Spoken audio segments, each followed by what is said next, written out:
আসসালামু আলাইকুম। সংবাদে আপনাদের সবাইকে স্বাগত জানাচ্ছি। আমি ফিরোজ তোহা। শুরুতেই সংবাদ শিরোনাম। বাংলাদেশের সর্বশেষ গুরুত্বপূর্ণ আপডেট সংবাদে আপনাকে স্বাগত। শুরুতেই সংবাদ শিরোনাম, পরে বিস্তারিত। প্রথমে জানাবো, জুলাই সনদের আইনি ভিত্তির জন্য গণপরিষদ নির্বাচনের বিকল্প নেই বললেন নাহিদ ইসলাম। জুলাই সনদের আইনি ভিত্তির জন্য গণপরিষদ নির্বাচনের বিকল্প নেই বলে মন্তব্য করেছেন জাতীয় নাগরিক পার্টির আহ্বায়ক নাহিদ ইসলাম। তিনি বলেন, নিম্নকক্ষে নয় উচ্চকক্ষে পিআর চায় জাতীয় নাগরিক পার্টি। আজ রাজধানী শাহবাগে শহীদ আবু সাইদ ইন্টারন্যাশনাল কনভেনশন সেন্টারে প্রথমবারের মতো তৃণমূল নেতাকর্মীদের সঙ্গে বৈঠক শেষে ব্রিফিংয়ে এসব কথা জানান তিনি। এরপর জানাবো, সরকার গঠনে নির্বাচনের কোনো বিকল্প নেই বললেন বদিউল আলম মজুমদার। নির্বাচন সংস্কার কমিশনের প্রধান ড বদিউল আলম মজুমদার বলেছেন, গণতান্ত্রিক উপায়ে নির্বাচনের মাধ্যমে সরকার গঠন করতে হবে। সরকার গঠনে নির্বাচনের কোনো বিকল্প নেই। এর মধ্য দিয়ে গণতান্ত্রিক পথ প্রশস্ত হবে। এদিকে যারা সমাজকে বদলাতে চান তাদেরকে সাংগঠনিকভাবে শক্তিশালী হতে হবে বললেন মির্জা ফখরুল। আজ যারা বিপ্লব করতে চান, সমাজ বদলাতে চান, যারা সাধারণ মানুষের অবস্থার পরিবর্তন চান, তাদেরকে অবশ্যই সাংগঠনিকভাবে আরও শক্তিশালী হতে হবে। আজ বিকেলে রাজধানীতে বাংলা একাডেমি মিলনায়তনে কমরেড বদরুদ্দিন ওমরের শোকসভায় বিএনপির মহাসচিব মির্জা ফখরুল ইসলাম এসব কথা বলেছেন। এদিকে পাকিস্তান ও সৌদির ঐতিহাসিক প্রতিরক্ষা চুক্তি নিয়ে সৌদি আরবকে বার্তা দিল নয়াদিল্লি। পারমাণবিক শক্তিধর পাকিস্তানের সঙ্গে সৌদি আরবের ঐতিহাসিক প্রতিরক্ষা চুক্তি নিয়ে প্রতিক্রিয়া জানিয়েছে ভারত। আজ সাপ্তাহিক প্রেস ব্রিফিংয়ের সময় ভারতের পররাষ্ট্র মন্ত্রণালয়ের মুখপাত্র রণধীর জয়সাল এ নিয়ে সরকারের অবস্থান তুলে ধরেছেন। এবং সর্বশেষ জানাবো, অবশেষে জানা গেল কোথায় আছেন নেপালের ক্ষমতাচ্যুত প্রধানমন্ত্রী। গণ আন্দোলনের মুখে ক্ষমতাচ্যুত হওয়ার পর 9 দিন সেনাবাহিনীর হেফাজতে ছিলেন নেপালের প্রাক্তন প্রধানমন্ত্রী কেপি শর্মা ওলি। আজ সেনাবাহিনীর একটি সূত্র নিশ্চিত করেছেন যে তিনি সেনা ব্যারাক ছেড়ে একটি ব্যক্তিগত বাড়িতে অবস্থান নিয়েছেন। যদিও তার বর্তমান অবস্থান সম্পর্কে আনুষ্ঠানিকভাবে কিছু জানায়নি সেনাবাহিনী। খবর পিটিআই এর। প্রিয় দর্শক, এতক্ষণ শুনছিলেন সংবাদ শিরোনাম, এবারে বিস্তারিত। তবে তার আগে বন্ধুরা, অনুরোধ থাকবে এই সংবাদটিতে একটি লাইক দিন। এই চ্যানেলে আপনি নতুন হয়ে থাকলে আমাদের সংবাদটি দেখতে দেখতে চ্যানেলটি সাবস্ক্রাইব করে রাখুন। কমেন্ট করে বন্ধুরা আপনার মূল্যবান মতামত জানিয়ে দিন আপনি বিশ্বের কোন দেশ থেকে বা বাংলাদেশের কোন স্থান থেকে আমাদের সংবাদটি দেখছেন এবং শুনছেন। এবারে বিস্তারিত।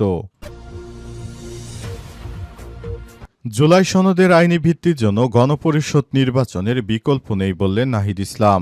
জুলাই সনদের আইনি ভিত্তির জন্য গণপরিষদ নির্বাচনের বিকল্প নেই বলে মন্তব্য করেছেন জাতীয় নাগরিক পার্টির আহ্বায়ক নাহিদ ইসলাম। তিনি বলেন, নিম্নকক্ষে নয় উচ্চকক্ষে পিআর চায় জাতীয় নাগরিক পার্টি। শুক্রবার 19 সেপ্টেম্বর রাজধানী শাহবাগে শহীদ আবু সাইদ ইন্টারন্যাশনাল কনভেনশন সেন্টারে প্রথমবারের মতো তৃণমূল নেতাকর্মীদের সঙ্গে বৈঠক শেষে ব্রিফিংয়ে সব কথা জানান নাহিদ ইসলাম বলেছেন, বড় রাজনৈতিক দলগুলোর সঙ্গে এই মুহূর্তে জোট নয়, বরং স্বতন্ত্র রাজনৈতিক উদ্দেশ্য নিয়ে এগোবে জাতীয় নাগরিক পার্টি। তিনি আর বলেন, আমরা নিবন্ধন পেতে চাচ্ছি। শাপলা প্রতীক না দেওয়ার পক্ষে কোনো যথাযথ যুক্তি নির্বাচন কমিশন দিতে পারেনি। আমরা আশা করছি শাপলা প্রতীক পাব। এনসিপির সদস্য সচিব আক্তার হোসেন বলেছেন, জোট ও গণপরিষদের বিষয় নিয়ে আলোচনা হয়েছে। স্থানীয় নেতাকর্মীরা আমাদের বলেছে, আমি দোসরেরা এখনো ঘুরে বেড়াচ্ছে, তাই তাদের আইনের আওতায় আনার দাবি জানাচ্ছি বলেন নাহিদ ইসলাম। তিনি আরো বলেন, আমরা নতুন বাংলাদেশ গড়ার জন্য যে আন্দোলন সংগ্রাম করেছি সেটা বাংলাদেশের মানুষ দেখেছে। আশা করব তারা নতুন বাংলাদেশ গড়ার জন্য শিক্ষার্থীদের যথাযথ মর্যাদাকে তারা ঠিক করে নতুন বাংলাদেশ গড়ে তুলতে চায়। এজন্য অন্তর্বর্তীকালীন সরকারের প্রধান উপদেষ্টা প্রফেসর ড মোহাম্মদ ইউনূস যে নির্বাচনের প্রক্রিয়াটি ফলো করছেন, সেভাবেই নাহিদ ইসলামের দলও নতুন বাংলাদেশ গড়ার স্বপ্ন দেখছে এবং নতুন বাংলাদেশ গড়ার জন্য একযোগে কাজ করছে। নাহিদ ইসলাম হচ্ছে এক দফার ঘোষক। তিনি শেখ হাসিনার পতনের জন্য এক দফার ডাক দিয়েছিলেন আর আহ্বায়ক হয়েছেন এনসিপির। তার হাত ধরেই জাতীয় নাগরিক পার্টি বাংলাদেশে নতুন রাজনৈতিক দল হিসেবে আত্মপ্রকাশ করে। সরকার গঠনে নির্বাচনের বিকল্প নেই বললেন বদিউল আলম মজুমদার। নির্বাচনী সংস্কার কমিশনের প্রধান ড বদিউল আলম মজুমদার বলেছেন, গণতান্ত্রিক উপায়ে নির্বাচনের মাধ্যমে সরকার গঠন করতে হবে। সরকার গঠনে নির্বাচনের কোনো বিকল্প নেই। এর মধ্য দিয়ে গণতান্ত্রিক পথ প্রশস্ত হবে। শুক্রবার ১৯ সেপ্টেম্বর মেহেরপুরে গাঙ্গিনীতে সুশাসনের জন্য নাগরিক সুজন আয়োজিত মতবিনিময় সভায় প্রধান অতিথির বক্তব্যে তিনি এসব কথা বলেন। সাংবাদিকদের এক প্রশ্নের জবাবে সুজন সম্পাদক বদিউল আলম মজুমদার বলেন, পিআর পদ্ধতি এবং আসনভিত্তিক পদ্ধতি দুটোরই ইতিবাচক ও নেতিবাচক দিক আছে। আমরা মনে করি দুটি পদ্ধতি দরকার। তিনি আরও বলেন, আমরা প্রস্তাব রেখেছি দুটো পদ্ধতি কার্যকর করতে হবে। নিম্নকক্ষে ভোট হবে আসন ভিত্তিক এবং উচ্চকক্ষে হবে পিআর ভিত্তিক। গাংনী উপজেলা পরিষদ সম্মেলন কক্ষে অনুষ্ঠিত সভায় সভাপতিত্ব করেন সুজন উপজেলা শাখার সভাপতি বীর মুক্তিযোদ্ধা মোজাম্মেল হক। প্রধান বক্তা হিসেবে ছিলেন উপদেষ্টার বিশেষ সহকারী ঐক্যমত মনির হায়দার এবং এ সময় বিভিন্ন শ্রেণী পেশার মানুষজন উপস্থিত ছিলেন। তারা বিভিন্ন বিষয়ে কথাবার্তা বলেছেন। আশা করছি নতুন বাংলাদেশ গড়ার জন্য তাদের ভূমিকা অনেক অংশেই বেশি। সুশাসনের জন্য নাগরিক সুজনেরা বিভিন্ন বার্তা দিয়ে থাকেন। এরই ধারাবাহিকতায় নতুন বাংলাদেশ গড়ার জন্য তারা সব রকমের প্রস্তুতি গ্রহণ করতে শুরু করেছে।